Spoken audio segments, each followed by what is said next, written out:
Today you get a sneak peek at my free masterclass series, Joyful Family Talks, where you can discover how to create more joy and less stress in family relationships and to communicate to create connection instead of division.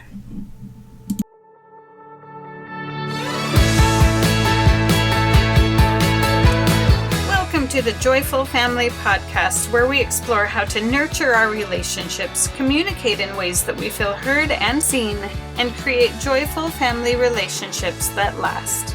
We're your hosts, Vauna and Roland. Join us on this joyful adventure called family.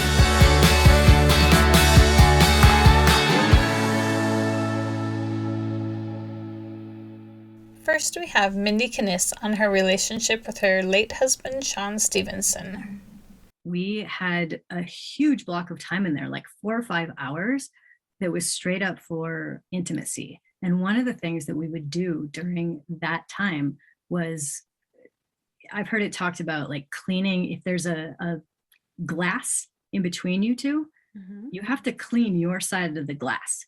Because as you go through each day, that glass can get dirty as you have frustrations and irritations and all the crap that comes up in life. And so we are all responsible for cleaning our side of the glass. And so we would talk about that and say, like, is there anything that is dirty that you're seeing on my side of the glass or vice versa? I mean, he and I were both coaches. So that also helped too, is we could call each other on our shit and like just be able to completely know that we had the best interest for each other in mind. It wasn't like we didn't trust what they were saying. I completely trusted what he told me and vice versa. Love coach Helena Summer. Infidelity is terrible. It kills everything. It kills your past. What was I thinking? It kills your future. Where are we going? It kills your present. It kills your relationship with yourself, belief in yourself, the confidence in your own body. What's wrong with me? It kills even your relationship with God. Why did God let this happen? Or why is this meant to be? Am I a complete loser? Are we doomed? So we need to take a little bit of time to grieve over these many, many deaths. So many things are killed with infidelity. And it may take a long time to repair.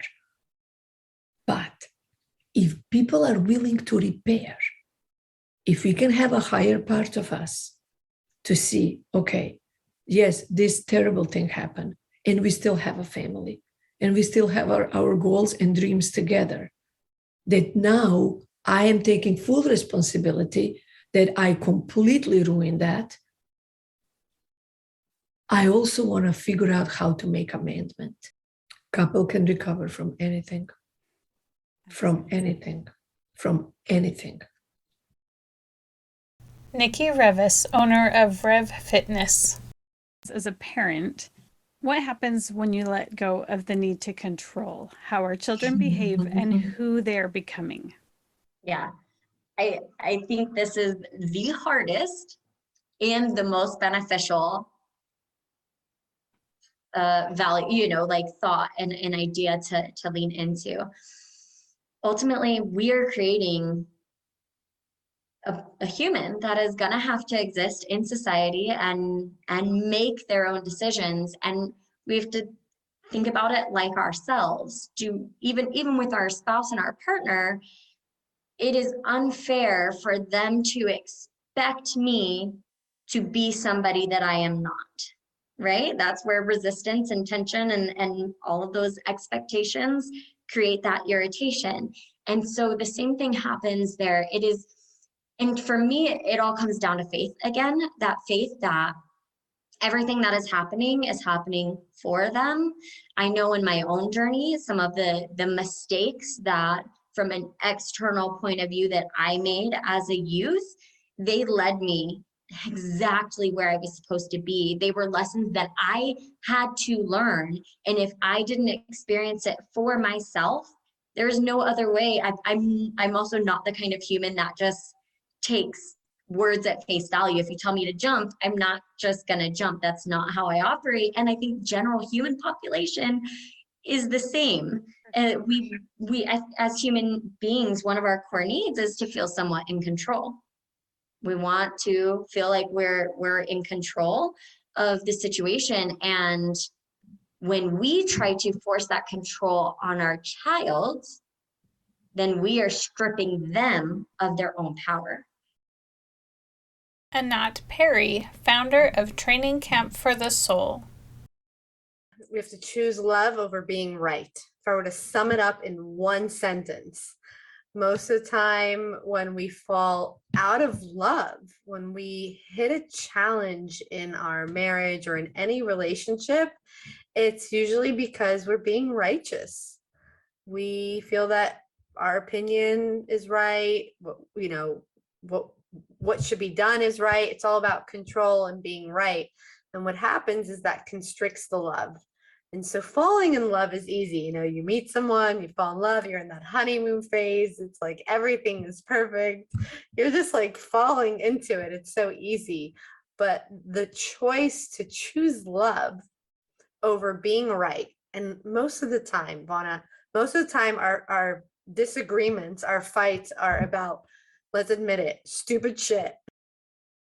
Liz Solar, voice actor. But a lot of times self-care is having limits, is putting boundaries on what we will and will not do. How many times do we find ourselves saying yes to something that we have absolutely no interest in?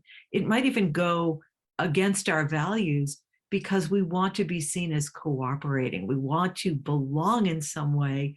And that's not belonging. Belonging is not being part of a group. It's being accepted for whoever you are in that group. Sharon Costanza, marriage coach. So let me ask you this. What can women do to improve their relationship if their spouse isn't on board? So what I teach women in my Respected and Connected program, which is really the process I think that works so well, is to start with, what do you want? I just had a brand new one-on-one client start on my Respected and Connected program. And that's the first session we do is, what do you want? Choose 3 words to describe how you want to feel in the relationship. And when she came back after doing that, she was like, I have never done that before. I've never thought about what I wanted.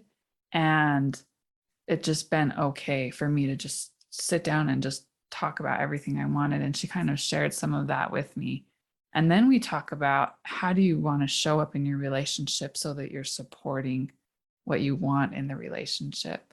So often we focus on what we're trying to fix or what we're trying to prevent. We're kind of in that mindset of looking for problems to solve. But, if you want to feel relaxed and have fun in your relationship, what are you doing to create that? For me, partnership is really important. So how am I showing up as a partner? And we also define what those words mean, because partnership to me might mean something different than it means to my husband or to some of the other women that I work with. But for me, partnership is we share the responsibilities of running our family as a team. So how am I showing up to do that? And so that's the main thing, is what do you want and how are you showing up to support those wants? And then figuring out what's getting in the way. A lot of us have some patterns usually from childhood, where when we get stressed in the relationship, we react in a way that's preventing us from getting what we want. There's the 4 trauma responses: fight, flight, freeze, and fawn. And if we can learn how to recognize when we're getting to that point and learn how to soothe ourselves and to feel safe again, then we can show up as our best selves in our relationships and really support, the things that we want in our relationship, rather than that negative spiral that we get into. If you would like access to these full interviews, go to joyfamtalks.com, where there are 10 interviews. But hurry, these interviews are only available for free until Sunday, May 22nd. Thanks for listening to the Joyful Family Podcast. If you've enjoyed this episode, please subscribe, share, and leave a review. Follow us on Instagram at Vauna Bird Family Coach and Roland Bird Author. Learn more about our work at vaunabird.com. Stay tuned. We're looking forward to sharing more with you next week.